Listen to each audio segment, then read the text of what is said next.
આજે આપણે બનાવીશું દાળ ઢોકળી। તો સૌથી પહેલા તેલ ગરમ મૂકીશું આપણે। 1 થી 2 ચમચી જેટલું તેલ લેવાનું।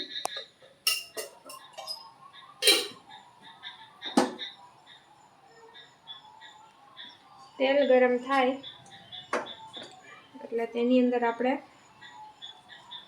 રાઈ,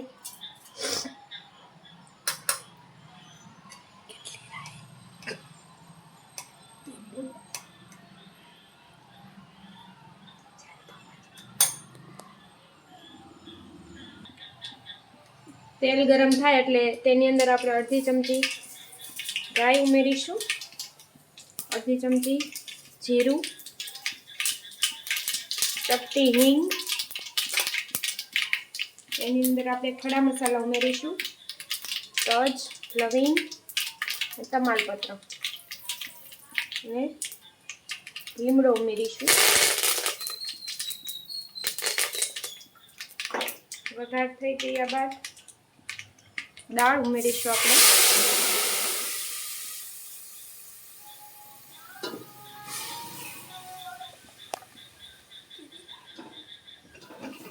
તુવેર દાળ બાફી લેવાની છે। પહેલા તુવેર દાળ બાફીને બ્લેન્ડર મારી દીધેલું છે।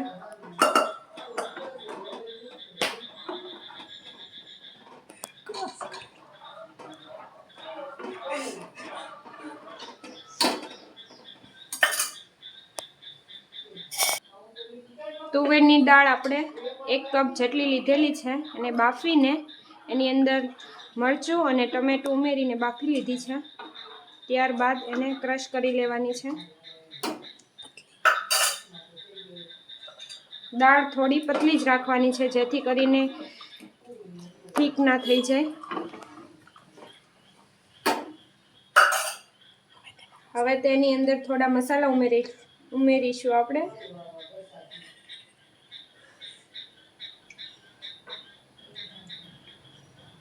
શિંગદાણા મેં પલાળી લીધેલા છે અને આપણે દાળમાં ઉમેરીશું।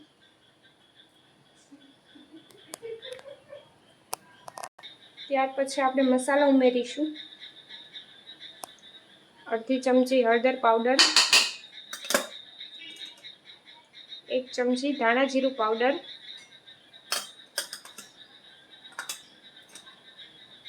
1 ચમચી જેટલું મરચું પાવડર, સ્વાદ પ્રમાણે મીઠું,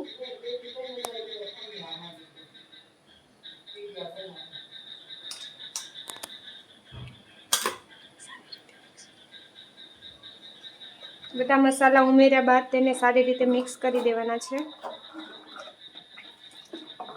થોડી વાર એને ઉકળવા દેવાની છે।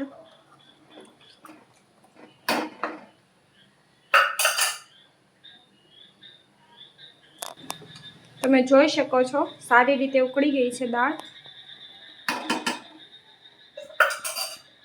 હવે તેની અંદર આપણે લીંબુનો રસ ઉમેરીશું। 1 લીંબુનો રસ ઉમેરીશું। ત્યાર પછી ખાંડ ઉમેરીશું।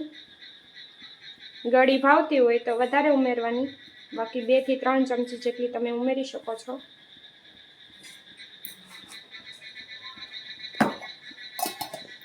ખાંડની જગ્યાએ તમે ગોળ પણ ઉમેરી શકો છો। હવે સૌથી પહેલાં આપણે ઘઉંનો લોટ લેવાનો છે। તેની અંદર મરચું, મીઠું, ધાણા જીરું, કોથમીર સ્વાદ પ્રમાણે નાખીને સરસ રીતે લોટ બાંધી લેવાનો છે।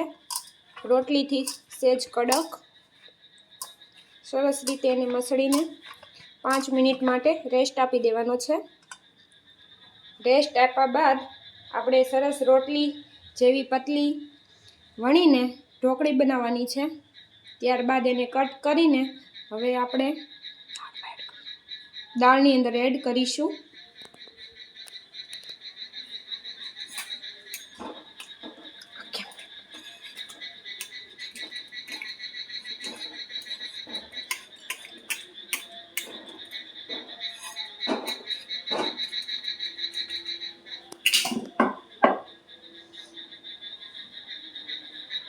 ઢોકળીને આપણે એડ કર્યા બાદ એને હલાવી લેવાની છે.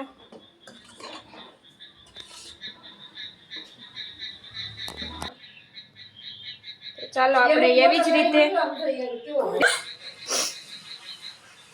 એવી જ રીતે આપણે 4 થી 5 નંગ જેટલી ઢોકળી એડ કરી દઈશું.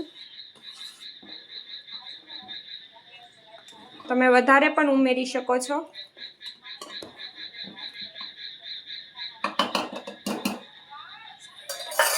સારી રીતે હવે ઢોકળી બધી ચડી ગઈ છે.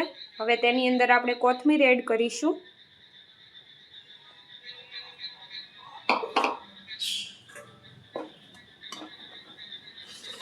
તો ચાલો બધા આવી જાવ ગરમા ગરમ ઢોકળી ખાવા.